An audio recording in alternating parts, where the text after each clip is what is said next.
Botad SOG પોલીસની કાર્યવાહી। ગેરકાયદેસર પિસ્ટલ સાથે રાજકોટમાં રહેતા બોટાદના શખ્સને ઝડપી પડ્યો। કાર સહિત 5,20,000નો મુદ્દામાલ કબજે કર્યો। બોટાદ એસઓજી પોલીસે ગેરકાયદેસર પિસ્ટલ તથા જીવતા કાર્ટીજ સાથે એક શખ્સને ઝડપી પાડ્યો છે।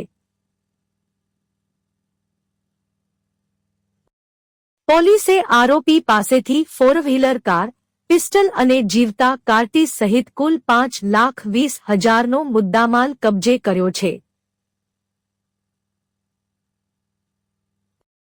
SOG PI એમ.જી. જાડેજાને મળેલી બાતમીના આધારે SOG PSI M. Raval, M T. Rathod અને ટીમે વોચ ગોઠવી હતી।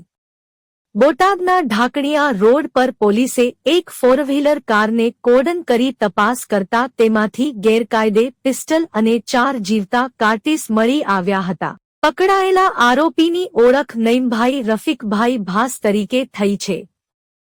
તે મૂળ બોટાદનો વતની છે અને હાલ રાજકોટના સાપર વેરાવળ વિસ્તારમાં પટેલ ઓઇલ મિલમાં રહે છે।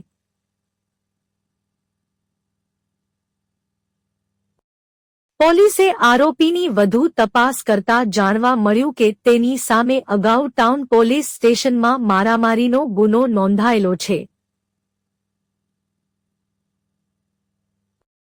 પોલીસે હવે આ ગેરકાયદેસર હથિયાર આરોપી ક્યાંથી લાવ્યો હતો અને કોને આપવાનો હતો કે કોઈ ગુનાહિત કરવાની ફિરાક હતો તે દિશામાં તપાસ હાથ ધરી છે।